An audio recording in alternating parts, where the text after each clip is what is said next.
বর্তমান টাইমের সবথেকে বড় খবর, দক্ষিণবঙ্গে যে ঘূর্ণাবাত তৈরি হয়েছিল তার প্রভাবে শুক্রবার কলকাতা সহ দক্ষিণের ৯ জেলায় হালকা থেকে মাঝারি বৃষ্টির সঙ্গে দমকা হাওয়ার জন্য সতর্কতা জারি করা হয়েছে। শনিবারও কয়েক জেলায় রয়েছে সতর্কতা।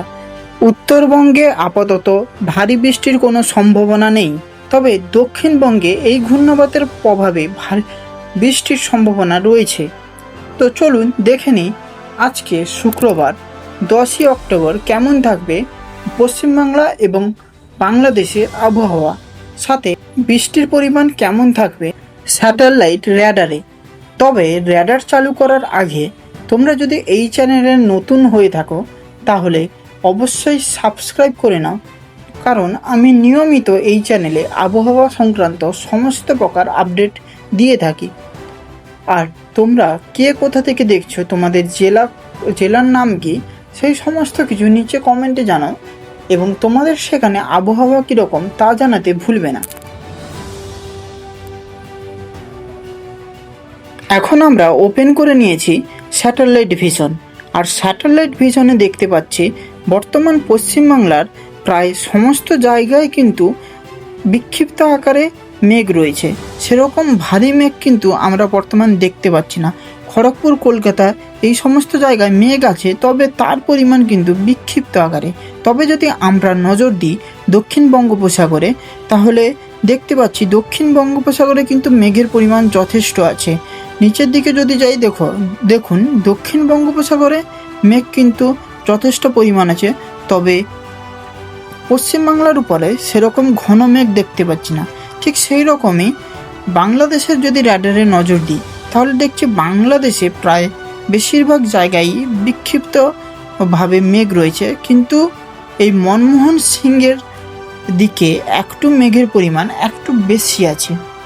এখন আমি ওপেন করছি উইন্ড র্যাডার, আর উইন্ড র্যাডারে আমরা যদি নজর দিই তাহলে দেখতে পাচ্ছি বর্তমান কিন্তু কলকাতা এবং পশ্চিমবাংলার কোনো সুস্পষ্ট ঘূর্ণিপাত দেখতে পাচ্ছি না।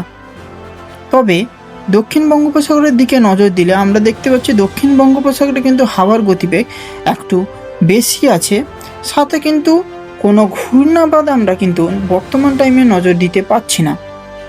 আর বাংলাদেশেও একই ব্যাপার, বাংলাদেশেও কিন্তু বাতাসের গতিবেগ সব জায়গায় স্বাভাবিক আছে। রেন র্যাডারের দিকে নজর দিলে আমরা দেখতে পাচ্ছি বর্তমান টাইমে কিন্তু কলকাতা এবং তার সংলগ্ন এলাকায় মাঝারি থেকে হালকা বৃষ্টির সম্ভাবনা রয়েছে। যদি আমরা নজর দিই বারুইপুর, কলকাতা, উল্লুবেড়িয়া এই সমস্ত জায়গায়, কন্টাই, দীঘা এবং তমলুক এই সমস্ত জায়গায় কিন্তু বর্তমান টাইমে বৃষ্টির সম্ভাবনা রয়েছে মাঝারি থেকে ভারী। ঠিক সেই রকম আমরা যদি নজর দিই হাওড়া, চাকদানা, পান্ডুয়া, শান্তিপুর, কৃষ্ণনগর এই সমস্ত জায়গায়ও কিন্তু বৃষ্টির সম্ভাবনা রয়েছে হালকা থেকে মাঝারি। খড়গপুর সাইডে কিন্তু বৃষ্টির বর্তমান কোনো সম্ভাবনা দেখতে পাচ্ছি না, তবে হালকা বৃষ্টির সম্ভাবনা রয়েছে। সাথে চাকুলিয়া, ঝাড়গ্রাম এবং চন্দ্রকোনা, কতুলপুর এই সমস্ত জায়গায় কিন্তু বৃষ্টির সেরকম কোনো সম্ভাবনা নেই, তবে হালকা বৃষ্টির সম্ভাবনা থাকতে পারে এবং সন্ধ্যার দিকে হয়তো বৃষ্টি হতে পারে। বাগনানের সাইডে কিন্তু বৃষ্টির বর্তমান সম্ভাবনা আছে, বাগনানে কিন্তু মাঝারি থেকে ভারী বৃষ্টি হতে পারে। আমি যদি একটু নিচের দিকে আসি তাহলে নামখানা এবং প্রসেনগঞ্জ এই সমস্ত জায়গায় কিন্তু বৃষ্টি হতে পারে। হলদিয়াতেও কিন্তু বৃষ্টির সম্ভাবনা রয়েছে।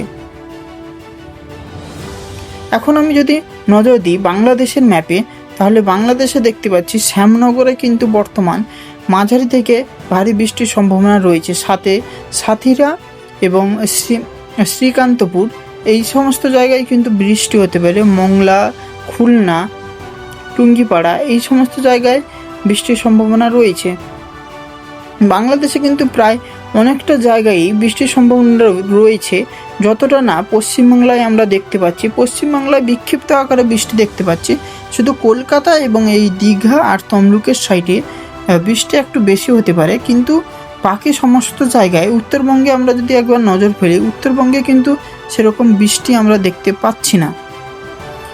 কিন্তু বাংলাদেশের ঢাকা সহ বাংলাদেশের প্রায় অনেক বিভাগে আমরা দেখছি বৃষ্টির সম্ভাবনা রয়েছে।